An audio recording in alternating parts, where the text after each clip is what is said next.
Welcome back to our channel. അപ്പോൾ നമ്മൾ ഇന്ന് സംസാരിക്കാൻ പോകുന്നത് ഒരു മൂർച്ചയുള്ളൊരു വെപ്പണിനെ പറ്റിയാണ്. നമ്മളെ പഠിക്കാൻ നമ്മളെ സഹായിക്കുന്ന ഒരു ആയുധത്തിനെ പറ്റിയാണ്. അതാണ് ജേർണലിംഗ് എന്ന് പറയുന്നത്. ഓക്കെ, ഞാൻ പഠിക്കുന്ന സമയത്ത് ഫുള്ള് ഞാൻ എന്തായിരുന്നു ഈ ജേർണലിംഗ് ഉപയോഗിക്കുന്നുണ്ട്. അറിഞ്ഞോ അറിയാതെ ഞാൻ ഈ സംഭവം ഉപയോഗിക്കുന്നുണ്ട്. എന്താണെന്ന് വെച്ച് കഴിഞ്ഞാൽ നമുക്കൊരു കാര്യം നമ്മൾ പഠിക്കുകയാണ്. ഓക്കെ, എനിക്ക് എക്സാം ഉണ്ട്. ഇപ്പം 10th എക്സാം ആണെങ്കിലും 12th എക്സാം ആണെങ്കിലും നമ്മൾ എക്സാം വരുന്ന സമയത്ത് നമ്മൾ എന്ത് ചെയ്യും, എല്ലാം വെപ്രാളം പിടിച്ച് പഠിച്ചു പോകും. പക്ഷേ അപ്പം നമുക്കിതൊരു മോട്ടിവേഷൻ കാണത്തില്ല. നമുക്ക് ആര് നമ്മുടെ ടീച്ചർമാർ അതിന് മുമ്പ് കുറേ ദിവസം കൊണ്ട് പറഞ്ഞില്ലായിരിക്കും പഠിക്കണം, പഠിച്ചാലേ നിങ്ങൾക്ക് എക്സാം വേണ്ട എന്താ വാതിൽ വന്ന് നിൽക്കുക, അവിടെ ഒന്ന് മുട്ടുക എന്നൊക്കെ വന്ന് പറയുന്നുണ്ട്. പക്ഷെ നമ്മൾ ആ സമയത്തൊന്നും നമ്മൾ സീരിയസ് എടുക്കത്തില്ല. പക്ഷേ ഒരു മാസത്തിന് മുമ്പ് അല്ലെങ്കിൽ ഒരു ആഴ്ചയ്ക്ക് മുമ്പ് ആ ഒരു സമയം വരുമ്പോൾ നമുക്ക് ടെൻഷൻ കൂടും. ഇത്രയും കൂടി എനിക്ക് പഠിച്ചു തീർക്കാനുണ്ടല്ലോ എന്നൊരു ടെൻഷൻ നമുക്ക് വരും. ആ ടെൻഷൻ വരുന്ന സമയത്ത് ടെൻഷൻ റിലീവ് ചെയ്യാൻ വേണ്ടി ഞാൻ ഉപയോഗിച്ചിരുന്ന ഒരു അടിപൊളി മെത്തേഡാണ് ഈ ജേർണലിംഗ് എന്ന് നമ്മൾ ഇപ്പോൾ വിളിക്കുന്ന ഈ സംഭവം. ഓക്കെ, പണ്ട് എനിക്ക് ആ ഒരു ഐഡിയ ഇല്ല, ജേർണലിംഗ് ആണ് അല്ലെങ്കിൽ ഞാൻ ഈ ചെയ്യുന്നത് ഈ സംഭവമാണെന്ന് എനിക്ക് ഐഡിയ ഇല്ല. ഞാൻ എന്താ ചെയ്യുന്നത് വെച്ച് കഴിഞ്ഞാൽ ഒരു നോട്ട്ബുക്ക്, എനിക്ക് എന്തായാലും റഫ് നോട്ട്ബുക്കാണ്. റഫ് നോട്ട്ബുക്കിനൊക്കെ ഭയങ്കര ഭംഗിയാണ്. എന്ന് വെച്ച് കഴിഞ്ഞാൽ റഫ് നോട്ട്ബുക്ക് എന്ന് പറഞ്ഞാൽ ഞാൻ സ്കൂളിൽ പോകുമ്പോൾ എല്ലാത്തിനും ഓരോരോ ബുക്കുകൾ അങ്ങനെ കൊണ്ടുവരില്ല, എല്ലാം കൂടി ഒരു നോട്ട്ബുക്കിൽ എഴുതും. കാരണം ഇത്രയും വെയിറ്റ് നമുക്ക് ചുമക്കണ്ടല്ലോ. അപ്പോൾ എന്തായാലും ആ സമയത്ത് ഞാൻ എന്ത് ചെയ്യും, ഒരു റഫ് നോട്ട്ബുക്ക് എടുക്കും, എല്ലാം കൂടി മിക്സ് ചെയ്ത് അതിനകത്ത് എഴുതും. ഓക്കെ, അല്ല കറക്റ്റ് നോട്ടൊന്നും കീപ്പ് ചെയ്യാറില്ല. അപ്പോൾ എന്താ സംഭവം എന്ന് പറഞ്ഞു കഴിഞ്ഞാൽ നമ്മൾ റഫ് നോട്ട്ബുക്ക് എടുക്കുമ്പോഴത്തേക്കും ആ ബുക്കിന് ഞാനൊരു പേര് കൊടുക്കും.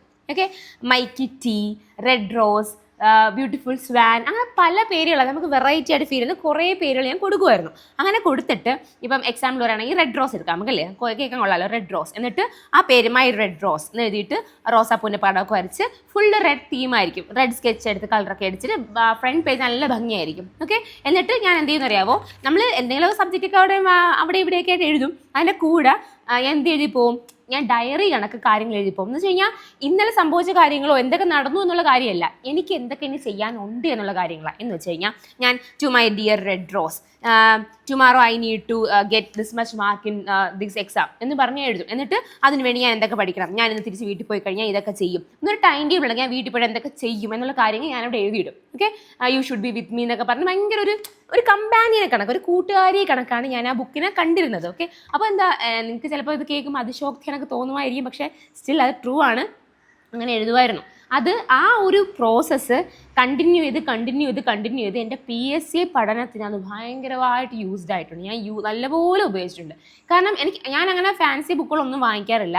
അങ്ങനെ ഡയറി വാങ്ങിക്കാറുണ്ട്. ഡയറി എഴുതുന്നത് വേറെയാണ്, ജേർണലിംഗ് വേറെയാണ്.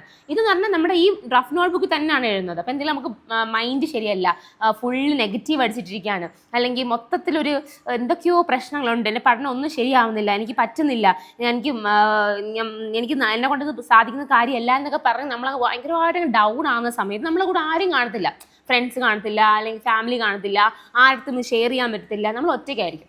ആ സമയത്ത് നമുക്ക് ചെയ്യാൻ പറ്റുന്ന നല്ലൊരു മെത്തേഡാണ് എന്തെന്ന് പറയുന്നത്, ജസ്റ്റ് ഒരു നോട്ട്ബുക്കും പേനയും എടുക്കുക, എവിടെയെങ്കിലും സ്വസ്ഥമായിട്ടിരിക്കുക, എഴുതുക, നമ്മുടെ മനസ്സിലുള്ള കാര്യങ്ങളെല്ലാം തുറന്ന് എഴുതുക. ഓക്കെ, അപ്പോൾ നമുക്കൊരു പ്ലാൻ ഉരുത്തിരിഞ്ഞ് വരും. എന്ന് വെച്ചാൽ നമുക്കൊരു ഐഡിയ വരും. ഓക്കെ, ഞാൻ ഇങ്ങനെ ഇരുന്നാൽ പോരാ, ഞാൻ എന്ത് ചെയ്യണം, ഞാൻ എങ്ങനെ എഴുതുന്നറിയാവോ, ഇപ്പം ഞാൻ ഭയങ്കര ഡെസ്പായിട്ടിരിക്കുക, ഞാൻ ഫുള്ള് നെഗറ്റീവ് അടിച്ചിട്ട് എനിക്ക് ഒന്നും ചെയ്യാൻ ഒരു മൈൻഡിലായിരിക്കുകയാണെങ്കിൽ ഞാൻ ഉടനെ നോട്ട്ബുക്ക് എടുത്തിട്ട് അത് എഴുതാൻ ആ നോട്ട്ബുക്ക് എടുക്കാനുള്ള മൈൻഡ് നമുക്ക് വേണം. ഇല്ലെങ്കിൽ ഞാൻ നടക്കത്തില്ല, അങ്ങനെ ഇരുന്ന് പോകത്തേ ഉള്ളൂ. നിങ്ങൾക്ക് അറിയാം, നമ്മൾ പഠിക്കുന്ന ആൾക്കാർക്ക് എല്ലാവർക്കും ആ സിറ്റുവേഷൻ നമ്മൾ ഫേസ് ചെയ്തിട്ടുണ്ടായിരിക്കും. ജസ്റ്റ് എങ്ങനെയെങ്കിലും കഷ്ടപ്പെട്ടൊരു പേനയും ബുക്കും എടുക്കുക, എന്തെഴുതുക, ഓക്കെ, തൊട്ടടുത്ത് ഞാൻ ഇനിയിപ്പോൾ എന്താ ചെയ്യാൻ പോകുന്നത്, ഞാൻ ഒരു കാര്യം ചെയ്യും. അപ്പോൾ ഇങ്ങോട്ട് എഴുതുന്ന കാര്യമാണ്, ഞാൻ സ്വയമാണ് എഴുതുന്നത്, പക്ഷേ ആരോ എൻ്റെ അടുത്ത് ഇങ്ങോട്ട് പറയുന്നതൊക്കെ ഞാൻ എഴുതുന്നത്.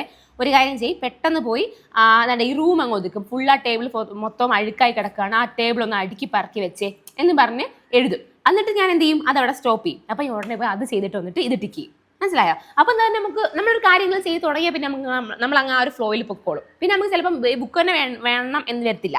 മനസ്സിലായോ? അപ്പോൾ ആ രീതിയിൽ നമുക്ക് എന്ത് ചെയ്യാം, നമ്മളെ PSC പഠനത്തിൻ്റെ ഈ ഒരു കാലഘട്ടത്തിൽ നമ്മൾ ഒറ്റയ്ക്കായി പോവാതിരിക്കാൻ വേണ്ടി നമുക്ക് എന്ത് ചെയ്യാം, ഒരു ബുക്കിനെ ആശ്രയിക്കാം. മനസ്സിലായോ? നമ്മുടെ മൈൻഡിൻ്റെ പവർ അനുസരിച്ചിരിക്കും. ആ ബുക്ക് എടുത്തിട്ട് അതിനകത്ത് എഴുതുക. ഓക്കെ, എന്താ പോയിന്റ് 1, ഞാൻ ഇന്ന് പഠിക്കാനുള്ള സബ്ജക്റ്റുകൾ. അപ്പോൾ നിങ്ങൾക്ക് ആ പഠിക്കാനുള്ള സബ്ജക്റ്റ് നിങ്ങൾ ഓർഡറിൽ എഴുതും. അത് കഴിഞ്ഞിട്ട് നമ്മളെ 4am ക്ലബിനകത്ത് ഞാനിത് ഡെയിലി ചെയ്യിപ്പിക്കുന്നുണ്ട്. ഡെയിലി ഞാൻ സ്ഥിരമായിട്ട് ഇത് ചെയ്യിപ്പിക്കുന്നുണ്ട്. നമ്മളൊരു 4:30 എണീച്ചിട്ട് ചെറിയൊരു മെഡിറ്റേഷനും ചെറിയൊരു യോഗയും ഒക്കെ ആയിട്ട് ഇരുന്നിട്ട് എന്ത് ചെയ്യും, നമ്മളൊരു ചാർട്ട് പ്രിപ്പയർ ചെയ്യും, അന്ന് എന്തൊക്കെയാണ് പഠിക്കാനുള്ളത് എന്നുള്ളൊരു ചെക്ക് ബോക്സ് ക്രിയേറ്റ് ചെയ്യും. എന്നിട്ട് നമ്മളത് അന്ന് വൈകിട്ട് തീർക്കുകയാണെങ്കിൽ മൊത്തം ടിക്ക് ചെയ്ത് പോകും. അങ്ങനെ ഒരു സംഭവം നമ്മൾ ചെയ്യുന്നുണ്ട്. അപ്പോൾ അതുകൊണ്ടൊക്കെ എന്ത് ചെയ്യുക, നിങ്ങൾ കണ്ടിന്യൂസ് അങ്ങനത്തെ ഒരു സംഭവം പ്രോസസ്സ് ചെയ്യുക. എല്ലാ ദിവസവും രാവിലെ എണീക്കുമ്പോഴത്തേക്കും ഞാൻ എന്തൊക്കെയാണ് പഠിക്കാൻ പോകുന്നത്, അല്ലെങ്കിൽ കിടക്കുന്നതിന് തലയിൽ നമ്മൾ കിടന്ന് ഉറങ്ങത്തില്ലേ, ആ സമയത്ത് എടുത്ത് എഴുതിയാലും മതി എന്തൊക്കെയാണ് നാളെ രാവിലെ ചെയ്യാൻ പോകുന്നത് എന്നുള്ള സിസ്റ്റമാറ്റിക്കായിട്ട് എഴുതിയിട്ടിട്ട് നമുക്ക് അതെന്ത് ചെയ്യാം. അത് മാത്രമല്ല അതിനകത്ത് ഉൾപ്പെടുത്തേണ്ടത്, അത് കഴിഞ്ഞിട്ട് ഇതെല്ലാം ചെയ്യാൻ പറ്റിയെങ്കിൽ എല്ലാം ടിക്ക് ചെയ്തു എന്ന് 2 വരി എഴുതാം. എന്താ, ഇന്ന് എനിക്ക് എല്ലാം ചെയ്യാൻ പറ്റി, എനിക്കിന്ന് കുറച്ചധികം സമയം ഉണ്ടായിരുന്നു, ഞാൻ ഇതെല്ലാം കംപ്ലീറ്റ് ചെയ്തു, നാളെ ഞാൻ കുറച്ചും കൂടി അധികം ടാസ്ക് ആഡ് ചെയ്യുന്നുണ്ട് എന്ന് പറഞ്ഞ് നിങ്ങൾ ഇപ്പം ഞാൻ ഇത് അച്ചടി ഭാഷയിലായിരിക്കും നിങ്ങളിത് പറയുന്നത്. കാരണം എന്താ, ഇപ്പം നിങ്ങളെല്ലാവരും കാണുന്നില്ലേ, അപ്പം നിങ്ങൾ എങ്ങനെ സംസാരിക്കുന്നു, നിങ്ങളുടെ ക്യാരക്ടർ എന്താണോ അതേ കണക്ക് നിങ്ങൾക്ക് എഴുതാം. മനസ്സിലായി? നിങ്ങൾക്ക് വേണമെങ്കിൽ നിങ്ങളെ സ്വയം വഴക്കുറയാം, ഇത് പരിപാടിയെ കാണിച്ചത് ഇന്ന് കാണാൻ ഇതൊന്നും നടന്നില്ലല്ലേ എന്നൊക്കെ പറയാൻ നിങ്ങളുടെ രീതിയിൽ നിങ്ങൾക്ക് എഴുതാം.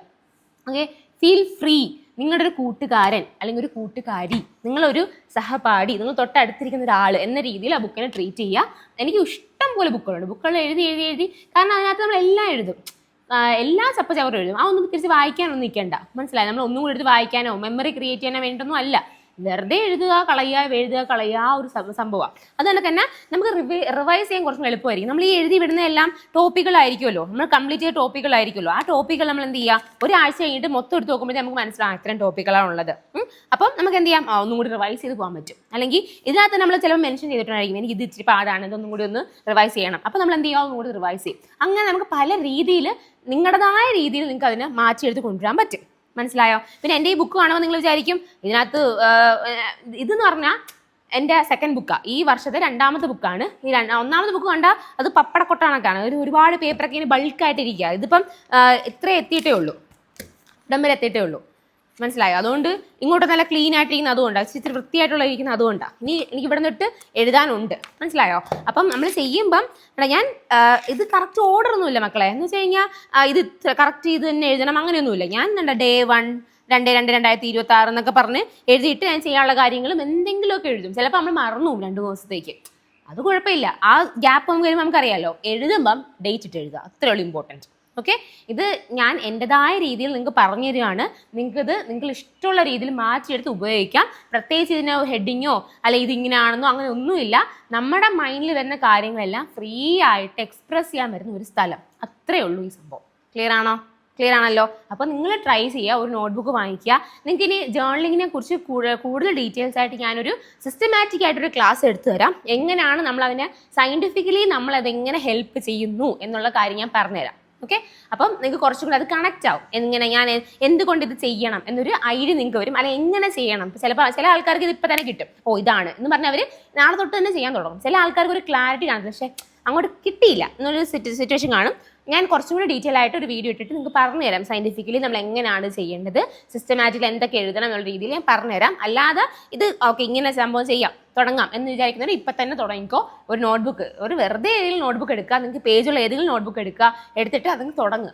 ഓക്കെ, സ്റ്റാർട്ട് ചെയ്യുമ്പോൾ പതുക്കെ നിങ്ങൾക്ക് ക്ലാരിറ്റി വന്നുകൊണ്ടിരിക്കും. മനസ്സിലായല്ലോ? പിന്നെ ഞാൻ എൻ്റെ PSC പഠിക്കുന്ന സമയത്ത് മെയിനായിട്ട് ഇത് എനിക്ക് വേറൊരു ബുക്ക് എന്തെങ്കിലും ഉണ്ടായിരുന്നേ.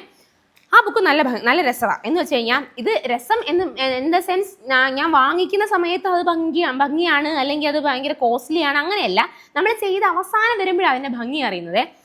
അതൊരു നോട്ട്ബുക്കല്ല, അതൊരു ഡയറി ആയിരുന്നു. ആ ഡയറി കുറേ അന്വേഷിച്ചു, പിന്നെ എനിക്കത് കിട്ടിയില്ല. അത് ഞാൻ പഠിക്കുന്ന ഒരു രീതി അതിനകത്ത് കാണിക്കുന്നുണ്ട്. എന്ന് വെച്ച് കഴിഞ്ഞാൽ നമ്മൾ ഇപ്പം ഞാൻ മുമ്പ് പറഞ്ഞിട്ടുള്ളതാന്ന് തോന്നുന്നു, ഈ വർഷങ്ങളൊക്കെ പഠിക്കത്തില്ലേ, വർഷം പഠിക്കുമ്പോൾ ഏതെങ്കിലും ഒരു വർഷം 1996, അപ്പോൾ അതുമായിട്ട് ബന്ധപ്പെട്ട എന്തെങ്കിലുമൊക്കെ ഡീറ്റെയിൽസ് ആ വർഷം നടന്ന കാര്യങ്ങളൊക്കെ ഞാൻ എന്ത് ചെയ്യും, അങ്ങോട്ട് എഴുതിയിടും. ഓക്കെ, ഇനിയിപ്പോൾ ഞാൻ എന്തെങ്കിലും പഠിച്ചുകൊണ്ടിരിക്കും, അപ്പോൾ ഈ 1996 പോയിന്റ് കിട്ടിയാൽ ഞാൻ എന്ത് ചെയ്യും, ഈ ബുക്ക് എടുത്തിട്ട് മറിച്ചിട്ട് 1996 സ്ഥലം ഉണ്ടല്ലോ അവിടെ വന്നിട്ട് അതും കൂടി ആഡ് ചെയ്യും. അങ്ങനെ എനിക്ക് കുറേ നാൾ കഴിഞ്ഞപ്പോൾ ഉണ്ടല്ലോ ആ ബുക്കിനകത്ത് 1996 പറ്റി ഇഷ്ടംപോലെ ഫാക്റ്റുകളാണ്. 2000 പറ്റി കുറേ ഫാക്റ്റുകൾ, അതിനൊക്കെ 1947 പറ്റി കുറേ ഫാക്റ്റുകൾ. അങ്ങനെ നമ്മൾക്ക് സ്പെസിഫിക് ആയിട്ട് ഓരോ 2002, 2015 അങ്ങനെ ഓരോ വർഷങ്ങളെ പറ്റി കുറേ ഫാക്റ്റുകൾ കിട്ടാൻ തുടങ്ങി. അപ്പം നമ്മൾ ഞാൻ പഠിക്കുന്ന സമയത്ത് ഏതെങ്കിലും ഒരു പോയിന്റ് എനിക്ക് എക്സ്ട്രാ കിട്ടും. ഇപ്പോൾ 2002 നടന്ന സംഭവം കിട്ടും. ഞാൻ അത് എഴുതി വെക്കാൻ വരുന്ന സമയത്ത് 2002 കുറേ ഫാക്റ്റുകൾ ഓൾറെഡി അവിടെ ഉണ്ട്. അപ്പം ഇനി എന്ത് ചെയ്താൽ മതി, അതും ജസ്റ്റ് ഒന്ന് നോക്കുമ്പോഴത്തേക്ക് എനിക്ക് റിവിഷൻ ആവും. കാരണം ഇയേഴ്സ് ഒക്കെ പഠിക്കാൻ ഭയങ്കര ബുദ്ധിമുട്ടാണ്. അപ്പോൾ ഇങ്ങനെ പഠിക്കുമ്പോൾ നമുക്ക് ഒരു ക്ലാരിറ്റി കിട്ടാം, 2002 ഇതൊക്കെ സംഭവിച്ചു, അതിന് കൂടി ഇത് സംഭവിച്ചു, ചിലപ്പോൾ നമുക്ക് ഇതൊക്കെ തമ്മിൽ കണക്ട് ചെയ്യാനും പറ്റും. മനസ്സിലായോ? അങ്ങനെ നിങ്ങളുടേതായ മെത്തേഡിൽ ഒരുപാട് കാര്യങ്ങൾ നിങ്ങൾക്ക് കൊണ്ടുവരാൻ പറ്റും. ഓക്കെ, അതുകൊണ്ട് എഴുതി പഠിക്കുക. എല്ലാ കാര്യങ്ങളും നമ്മൾ ടെക്സ്റ്റ് ബുക്ക് കണക്ക് തന്നെ കോപ്പി അടിച്ച് എഴുതണം എന്നല്ല ഞാൻ പറയുന്നത്. നമ്മളെ കൈ എപ്പോഴും ഇങ്ങനെ മൂവ് ചെയ്തുകൊണ്ടിരിക്കണം. എഴുതിക്കൊണ്ടിരുന്നാലേ നമ്മൾ എന്താ പഠനം നമുക്ക് കുറച്ചും കൂടി എഫക്റ്റീവ് ആവത്തുള്ളൂ. മനസ്സിലായോ? അപ്പോൾ താങ്ക് യു ഫോർ വാച്ചിങ്. ഇത്രയേ ഉള്ളൂ ഇന്ന് ഞാൻ സംസാരിച്ചുകൊണ്ടിരുന്ന കുറേ കാര്യങ്ങൾ ഇങ്ങനെ വന്നുകൊണ്ടിരിക്കും. ഒരു കറക്റ്റ് സിസ്റ്റമാറ്റിക് ഓർഡർ ഇല്ലാതെ ഇങ്ങനെ പറഞ്ഞുകൊണ്ടിരിക്കും. അപ്പോൾ നിങ്ങൾ ചെയ്യേണ്ട ഒറ്റ കാര്യമേ ഉള്ളൂ, ഇത് മാത്രം ആലോചിച്ചാൽ മതി. Just start A journaling. ഏതെങ്കിലും നോട്ട്ബുക്ക് എടുത്തിട്ട് എഴുതാൻ തുടങ്ങുക. മൈൻഡിൽ നിന്ന് അല്ലെങ്കിൽ നിങ്ങളുടെ ആ ഒരു പാറ്റേൺ ഒന്ന് ഫോളോ അപ്പ് ചെയ്യാൻ വേണ്ടിയിട്ട് സ്റ്റാർട്ട് ചെയ്യുക. ഓക്കെ, അപ്പോൾ താങ്ക് യു ഫോർ വാച്ചിങ്. നിങ്ങൾക്ക് എന്തെങ്കിലും അഭിപ്രായങ്ങളോ നിങ്ങൾക്ക് ജേർണലിംഗ് ചെയ്യുന്ന ആൾക്കാരാണെങ്കിൽ നിങ്ങളുടെ എക്സ്പീരിയൻസോ എന്തെങ്കിലുമൊക്കെ ഷെയർ ചെയ്യുക. എല്ലാവർക്കും അത് ഹെൽപ്ഫുൾ ആയിരിക്കും. അപ്പോൾ സീ യു സൂൺ. ടാറ്റാ.